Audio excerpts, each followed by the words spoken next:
Hello नमस्कार and welcome to your classes. मैं हूं आपका अपना शशांक सर। जी हाँ, लेखपाल की हम लोग यहाँ पे तैयारी कर रहे हैं और लेखपाल की तैयारी कौन करवाता है? UT triple S C. ठीक है, तो इसमें जब भी फॉर्म निकलते हैं तो इसको भरना मत भूलिएगा। वैसे भी अब लॉकडाउन के बाद आपके यहाँ पे फॉर्म रिलीज़ होना शुरू हो जाएंगे।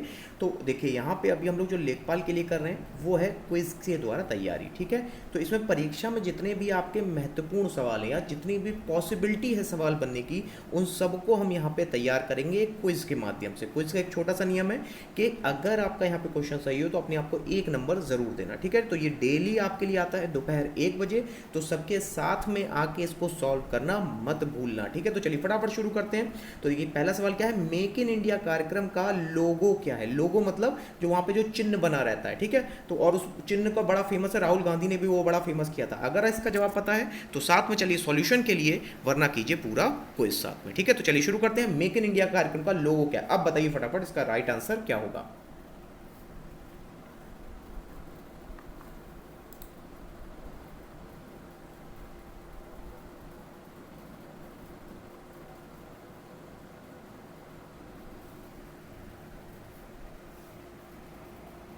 चलिए टाइम अप। तो देखिए, make in India, make in India के लिए राहुल गांधी ने कहा था शेर दिखता है, ठीक है, घड़ी जैसा। तो मतलब क्या हुआ कि उसमें जो अलग अलग मशीनरी पार्ट बने ना, वो मेक इन इंडिया बनाता है। किस चीज़ के लिए? इंडस्ट्री के लिए। ठीक है, जो वहाँ पे घड़ियाँ बता रहे थे ना, वो इंडस्ट्री की मशीनें थी सब। ठीक है, और ये आपका शुरू कब हुआ था? ये आपका शुरू हुआ था साल 2014 में। ठीक है, अब देखो बहुत ही रेयर सवाल है इसमें, जो कि एग्जामिनर अगर पूछेगा तो बहुत हार्ड भी पूछ सकता है कि इसमें कुल कितने सेक्टर थे। सेक्टर मतलब कि ऑटोमोबाइल भी था या फिर आपका टेलीकम्युनिकेशन भी था, इस तरीके से। तो कुल इसमें 25 सेक्टर थे जिसे शुरू किया गया 2014 में। क्या लगाने के लिए? इंडस्ट्री या फिर फैक्ट्री शुरू करने के लिए। और उसका लोगो क्या था? एक शेर। ठीक है, चलिए इतना क्लियर हो गया होगा। इसको चाहिए तो नोट कर लीजिएगा। ठीक है, आगे बढ़ते हैं। उत्तर प्रदेश में सबसे अधिक पुराना विश्वविद्यालय कौन सा है? हिंट के लिए, उसे एक नेशनल आपके जो लीडर थे उन्होंने बनवाया था।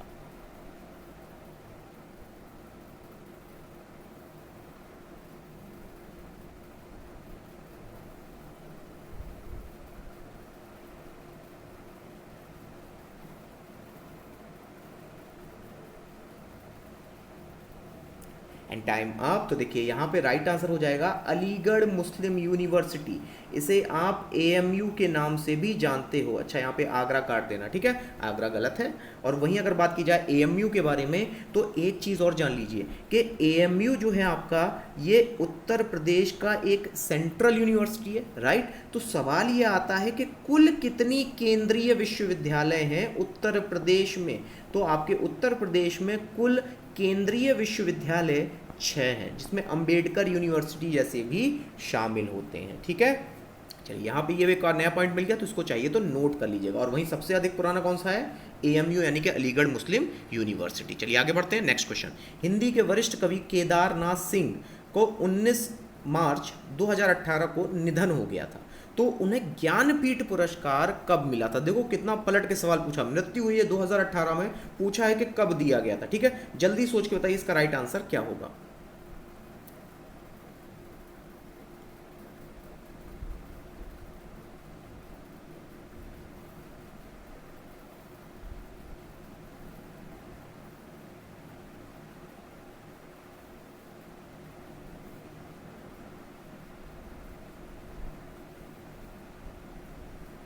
And time up. तो देखिए यहाँ पे जो राइट आंसर हो जाएगा वो हो जाएगा वर्ष 2003 का ज्ञानपीठ पुरस्कार दिया गया था कवि केदारनाथ सिंह को। ठीक है, और वहीं अगर आपसे पूछ लिएगा लेटेस्ट में भी, ठीक है, तो लेटेस्ट में यानी कि 2019 में मिला था अक्की थम को। नाम है उनका, साउथ इंडियन ये कवि हैं आपके, अक्की थम इनका नाम है। ठीक है, तो अक्की थम को मिला था 2019 का।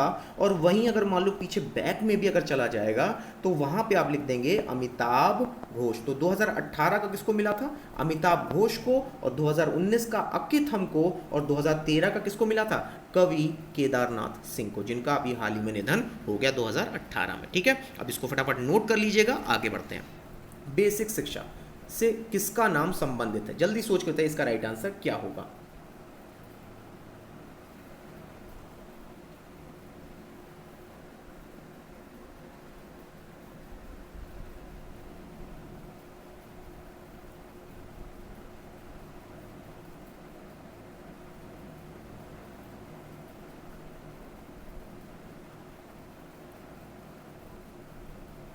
चलिए, तो आपका यहाँ पे समय होता है समाप्त। तो देखिए यहाँ पे राइट आंसर होगा जवाहरलाल नेहरू। इन्होंने क्या किया था, जब पहली पंचवर्षीय योजना आई थी, उस पहली और उसके बाद दूसरी पंचवर्षीय योजना में इन्होंने शिक्षा का सबसे ज़्यादा बढ़ावा दिया था। तो यहाँ पे राइट आंसर क्या हो जाएगा, जवाहरलाल नेहरू। ठीक है, और वहीं राजा राम मोहन रॉय, ये महिलाओं के अधिकारों के लिए सबसे ज़्यादा जाने जाते हैं और उसमें भी महत्वपूर्ण है सती व्यवस्था को समाप्त करना। ठीक है, चलिए आगे बढ़ते हैं। नेक्स्ट क्वेश्चन, संयुक्त राष्ट्र संघ के ध्यान से पढ़ना। सवाल यहाँ पे ये कह रहा है जो यूनाइटेड नेशन होता है ना, तो उसमें जो वीटो शक्ति है वो किसके अंतर्गत समाहित है। ठीक है, 4 ऑप्शन से जल्दी सोच के बताओ यहाँ पे राइट आंसर क्या होगा।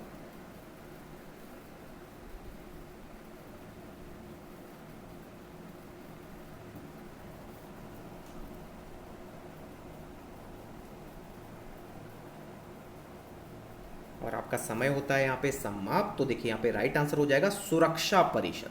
सुरक्षा परिषद को इंग्लिश में हम लोग क्या कहते हैं, सिक्योरिटी काउंसिल। ठीक है, अब देखो इस सिक्योरिटी काउंसिल में क्या है कि कुल केवल 5 ही परमानेंट सदस्य हैं। ठीक है, एक बार साथ में रिवाइज भी कर लेते हैं। चाइना हो गया, चाइना के बगल में रशिया हो गया, रशिया के बगल में आपका थोड़ा सा आगे जाएंगे तो फ्रांस हो गया, फ्रांस से आगे आएंगे तो यूनाइटेड किंगडम यानी कि ब्रिटेन हो गया और यूएस हो गया। तो ये जो 5 देश हैं यही सिक्योरिटी काउंसिल में है और इन्हीं को शक्ति प्राप्त है किसकी, वीटो को, अधिकार को उपयोग करने की। और वहीं अगर बात कर ली जाए संयुक्त राष्ट्र संघ का हेडक्वार्टर कहां पर है, तो आप बताएंगे न्यूयॉर्क यानी कि अमेरिका में। ठीक है, ये जितनी भी इंफॉर्मेशन है इसको नोट जरूर कर लीजिएगा। आगे बढ़ते हैं। प्रकाश वर्ष किसकी इकाई है, जल्दी सोच के बताइए इसका राइट आंसर क्या होगा।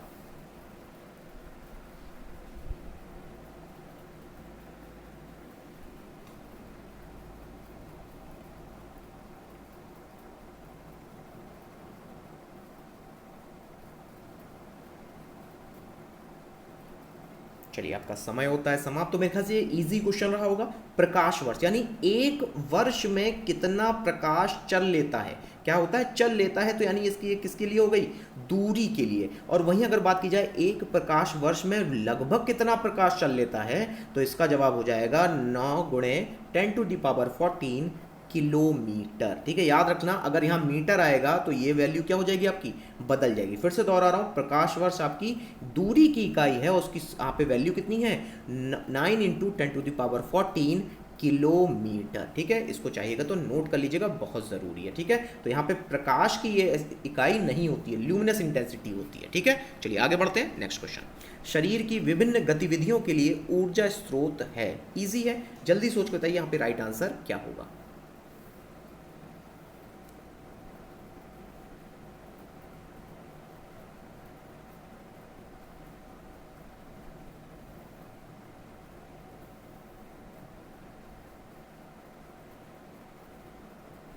चलिए, और आपका समय होता है यहाँ पे समाप्त। तो देखिए यहाँ पे क्या पूछा गया, शरीर की विभिन्न गतिविधियों के लिए ऊर्जा। ठीक, अब मुझे बताओ अगर बहुत ज़्यादा कमजोरी लगेगी तो तुरंत आप क्या पियोगे, यहाँ पे शक्कर का यहाँ पे कह सकते हो कि घोल पी लोगे। ठीक है, ग्लूकॉन डी पी लोगे। ठीक है, तो ये किसका रूप है, ये है कार्बोहाइड्रेट का, इसीलिए इसका सीधा स्रोत क्या है आपका, कार्बोहाइड्रेट होता है। और शक्कर आपकी किस चीज़ से बनती है, ये बनती है आपकी C6H12O6, इसको हम लोग कहते हैं ग्लूकोज। ठीक है, तो ग्लूकोज क्या है, एक प्रकार का कार्बोहाइड्रेट है।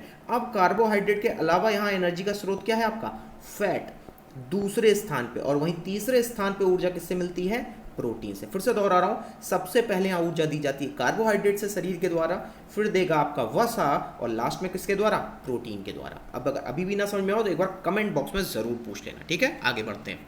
1930 के भारतीय स्वतंत्रता आंदोलन का संबंध किससे है। इजी है, 1930 का वो याद कीजिए जो गांधी जी ने शुरू किया था, आंसर अपने आप मिलेगा।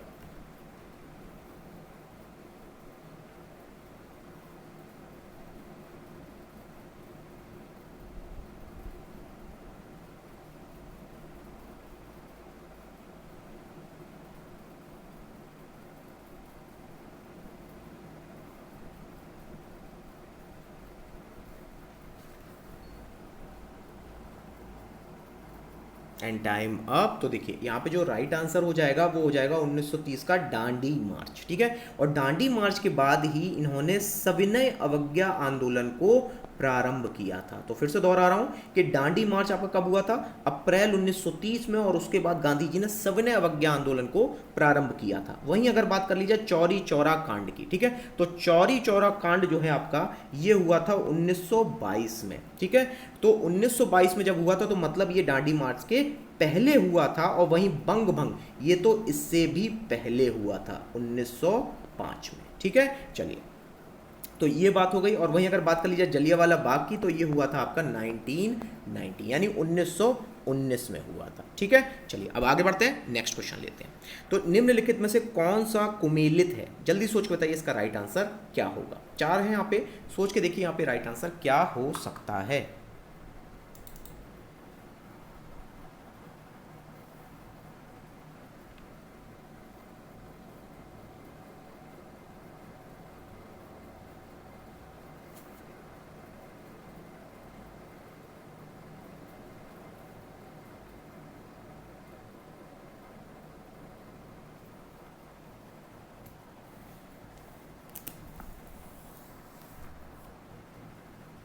और आपका समय होता है यहाँ पे समाप्त। तो मेरे ख्याल से अब आपने यहाँ पहचान लिया होगा कि देखिए यहाँ पर अगर बात की जाए तो लॉर्ड रिपन के समय में हंटर कमीशन आता है जो कि शिक्षा से संबंधित है, ठीक।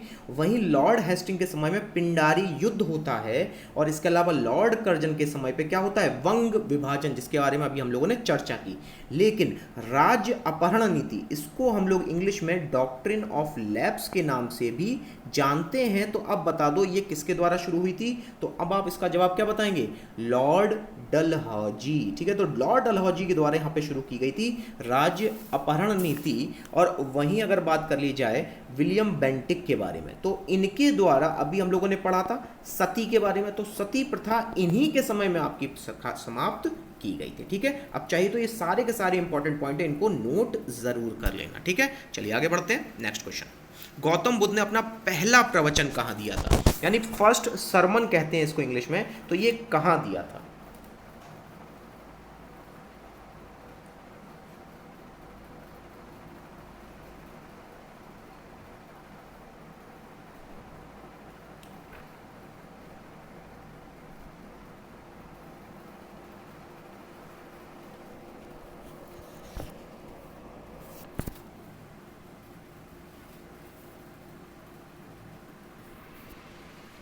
चलिए, तो आपका समय होता है यहाँ पे समाप्त। तो देखिए यहाँ पे जो राइट आंसर हो जाएगा वो हो जाएगा सारनाथ, ठीक है। बहुत ही अच्छी जगह है, एक बार घूमने ज़रूर जाइएगा। तो देखिए सारनाथ में तो इन्होंने पहला प्रवचन दिया था, ठीक है, यानी पहली बार इन्होंने यहाँ पे बुद्धिज्म के बारे में बताया था। वहीं अगर बात की जाए इनका जन्म कहाँ हुआ था, तो इनका जन्म हुआ था आपका लुम्बिनी में, ठीक है। अब एक चीज़ यहाँ पे एग्जामिनर देखो कैसे क्वेश्चन को घुमाता है कि लुम्बिनी में हुआ था तो इसे किससे रिप्रेजेंट किया जाता है, मतलब किससे यहाँ पे प्रदर्शित किया जाता है? तो कमल और सांड, इन दोनों से प्रदर्शित किया जाता है भगवान बुद्ध का जन्म, जो कि कहाँ हुआ था? लुम्बिनी में हुआ था। और वहीं मृत्यु कहाँ हुई थी? मृत्यु हुई थी इनकी कुशीनगर में। और इसको हम लोग किससे प्रदर्शित करते हैं? इसको स्तूप से प्रदर्शित किया जाता है, जो कि आपका एक सारनाथ में भी है, ठीक है। फिर से दोहरा रहा हूं, लुम्बिनी में जन्म हुआ जिसे किससे प्रदर्शित किया जाता है? कमल से। सारनाथ में पहला प्रवचन दिया, और वहीं कुशीनगर में इनकी मृत्यु हुई, जिसको किससे आप रिप्रेजेंट करते हैं? स्तूप से, ठीक है। चलिए ये सारे पॉइंट नोट कर लीजिएगा, आगे बढ़ते हैं। किस राज्य को भारत के संविधान की 370 के विशेष दर्जे में रखा जाता है? हालांकि वो अब बदल गया है, लेकिन क्वेश्चन इस तरीके से शामिल किए जा सकते हैं, ठीक है। बजाय सिर्फ हैं की जगह पे था आ जाएगा, कि मतलब विशेष दर्जा दिया था, ठीक है। चलिए जल्दी से बताइए यहाँ पे राइट आंसर क्या होगा।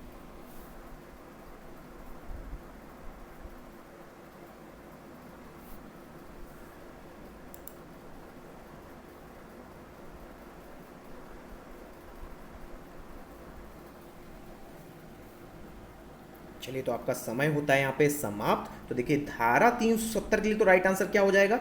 जम्मू कश्मीर। लेकिन एक आर्टिकल और है बड़ा प्यारा सा, इसके एक ही आगे है 371।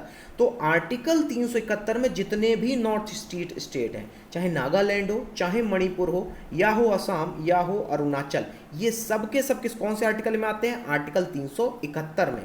तो आर्टिकल 371 में कौन से राज्य आ रहे हैं आपके? नॉर्थ ईस्टर्न स्टेट्स, ठीक है। चलिए इसको चाहिए तो याद कर लीजिएगा या फिर नोट कर लीजिएगा, आगे बढ़ते हैं। राज्यपाल पूछा गया यहाँ पे किसके प्रति उत्तरदायी है, मतलब ये पूछा गया कौन उसको अपॉइंट करता है, कौन उसको जो है वहां पर पूरी तरीके से देखरेख करेगा। अब सोच के देखिए यहाँ पे राइट आंसर क्या हो सकता है।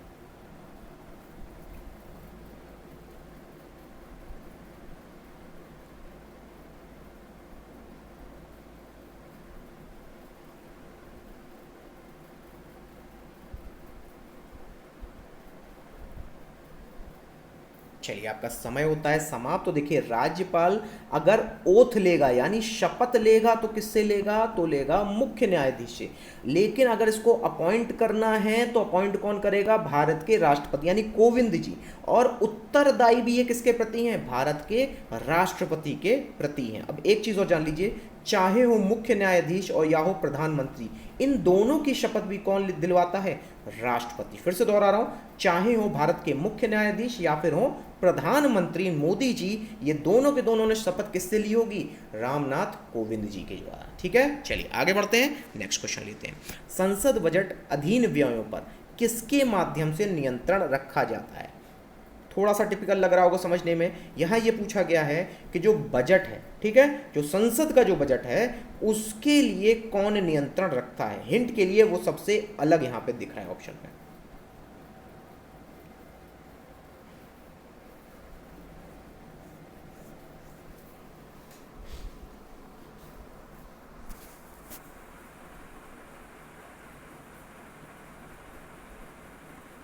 चलिए, टाइम अप। तो देखिए यहाँ पूछा गया था संसद बजट के बारे में, राइट। तो संसद के बारे में कभी भी वित्त आयोग कोई भी हस्तक्षेप नहीं करेगा। वित्त मंत्रालय हो चाहे वित्त आयोग हो, ये पब्लिक के लिए हर काम करते हैं, वहाँ संसद का कोई स्पेसिफिक काम नहीं होता है। वहीं लेखाकार उसको ऑडिट करेगा, उस पर कोई नियंत्रण बाद में रखेगा, पहले नहीं। तो यहाँ पे राइट आंसर क्या हो जाएगा, लोक लेखा समिति। तो इसको हम लोग और क्या कहते हैं, इसको हम लोग कहते हैं इंग्लिश में पब्लिक अकाउंट कमिटी। क्या कहते हैं हम लोग, पब्लिक अकाउंट कमिटी। इसमें कुल 22 सदस्य हैं। फिर से दोहरा रहा हूं, लोक लेखा समिति को पब्लिक अकाउंट कमिटी कहते हैं। इसमें कुल 22 सदस्य शामिल होते हैं। ठीक है, चलिए आगे बढ़ते हैं, अगला सवाल लेते हैं। पंचवर्षीय योजना, ये पूछा गया है पंचवर्षीय योजना के बारे में कि इसको कौन तैयार करता है। इजी है, जल्दी सोच के बताइए इसका राइट आंसर क्या होगा।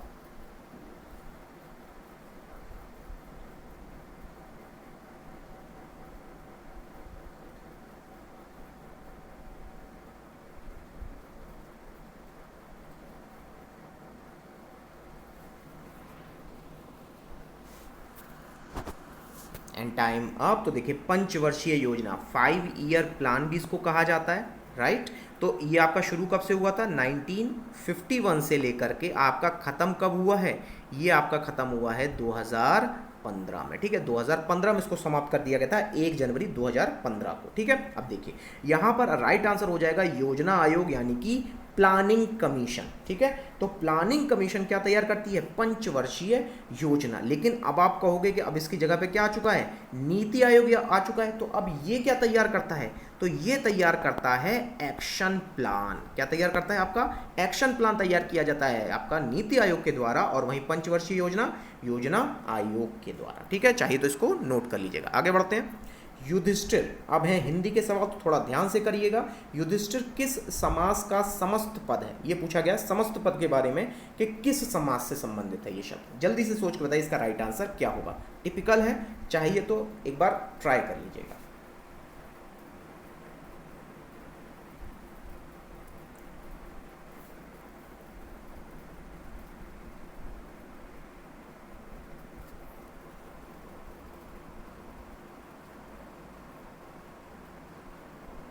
एंड टाइम अब, ये आपका रिवीजन क्वेश्चन था, ये पहले भी क्विज में पूछा जा चुका है। ठीक है, तो देखिए अभी भी अगर आप यहाँ पे राइट आंसर अगर आपने बता दिया अलुक तत्पुरुष, तो आपका यहाँ पे सही माना जाएगा, क्योंकि युधिष्ठिर में आपका विभक्ति का लोप नहीं होता है। फिर से दोहरा रहा हूं कि यहाँ पे युधिष्ठिर में विभक्ति का लोप नहीं हो रहा है, इसलिए कौन सा तत्पुरुष है आपका, अलुक तत्पुरुष। ठीक है, अब याद हो जाएगा। आगे बढ़ते हैं। निम्नलिखित में से कौन सा रस विभत्स का विरोधी है।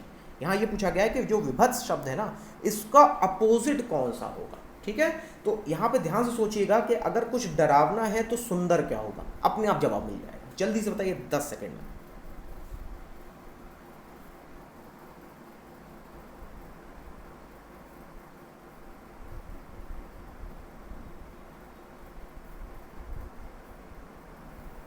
और आपका समय होता है समाप्त। तो देखिए यहाँ पे जो राइट आंसर हो जाएगा, तो विभत्स का अपोजिट केवल एक ही है, सुंदरता यानी कि श्रृंगार। ठीक है, तो विभत्स का मतलब क्या होता है, घृणा, राइट, और वहीं इसका अपोजिट क्या हो जाएगा आपका, श्रृंगार। ठीक है, अब याद भी हो गया होगा, आगे बढ़ते हैं।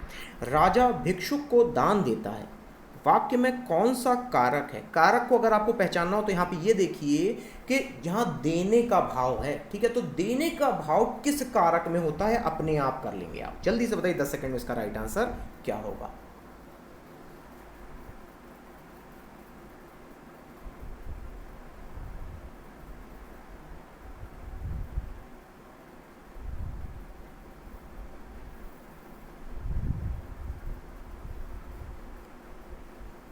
And time up. तो देखिए यहाँ पे मैंने कहा था कि देने का भाव है, दान दे रहा है। ठीक है, तो जब भी को भी आपको जहाँ देने का अगर भाव यदि होगा तो वहाँ पे हो जाएगा आपका संप्रदान कारक। देखो शब्द में ही छुपा है प्रदान। ठीक है, तो संप्रदान कारक होगा आपका कब, जब यहाँ पे देने का भाव होगा। ठीक है, अब क्लियर हो गया, आगे बढ़ते हैं। विलोम शब्द यहाँ पे आपको देखना है सदैव शब्द का। ठीक है, विलोम मतलब अपोजिट शब्द देखना है। जल्दी सोच के बताइए इसका राइट आंसर क्या होगा।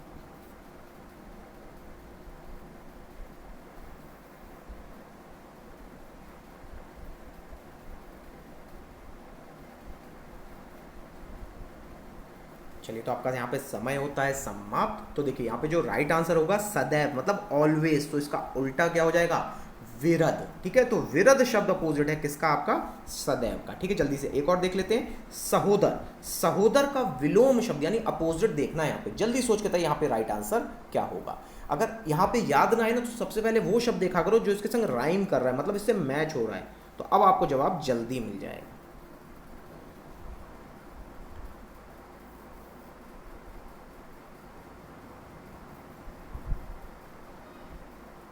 चलिए, टाइम अप। तो देखिए यहाँ पे मैंने पहले बताया था सहोदर का अगर राइमिंग शब्द देखा जाए तो राइट आंसर क्या हो जाएगा, परोदर। ठीक है, तो परोदर विलोम है किसका, आपका सहोदर शब्द का। ये नोट जरूर कर लीजिएगा क्योंकि इस तरीके के वर्ड जल्दी से नहीं मिलते हैं। ठीक है, चलिए अगला देखते हैं, और ये है आपका आज का आखिरी सवाल कि कौन सी बोली राजस्थानी हिंदी के अंतर्गत आती है। बहुत ईजी है अगर आपको पता है यहाँ पे राणा प्रताप के बारे में। ठीक है, जल्दी सोच के बताइए यहाँ पे राइट आंसर क्या होगा।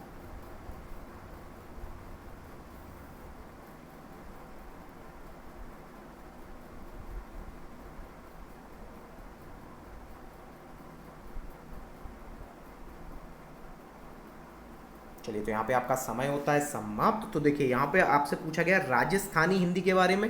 अगर आपको क्षेत्रों का ज्ञान है तो आपको आंसर जल्दी मिल जाएगा। आंसर क्या हो जाएगा, मेवाती या मेवाड़ी भी कहते हैं इसको। ठीक है, इसके अलावा यहाँ पर मालवी भाषा भी कैसी है, राजस्थानी है, और मारवाड़ी भाषा भी कैसी है, राजस्थानी। इसको फटाफट साथ में नोट जरूर कर लीजिएगा। ठीक है, और वहीं कन्नौजी भाषा आपकी किससे संबंधित है, उत्तर प्रदेश से, और बघेली भाषा आपकी किससे संबंधित है, मध्य प्रदेश से। फिर से दोहरा देते हैं एक बार रिवीजन के लिए कि राजस्थानी हिंदी में क्या क्या आएगा, मेवाती यानी मेवाड़ी भाषा, मालवी भाषा और मारवाड़ी। तो जितने भी माँ आएंगे वो किस में हो गए आपके, यहाँ पे राजस्थानी हिंदी में हो गए। तो कन्नौज में यहाँ पे आपके कहाँ पर है, उत्तर प्रदेश की भाषा, और बघेली, बघेली पान भी बहुत मशहूर है, और तो ये कहाँ पे आपका मध्य प्रदेश में यहाँ पे बोली जाती है। ठीक है, चलिए अब याद भी हो गया होगा। तो देखिए यहाँ पे अभी तक हम लोगों के लिए कुल 20 क्वेश्चंस।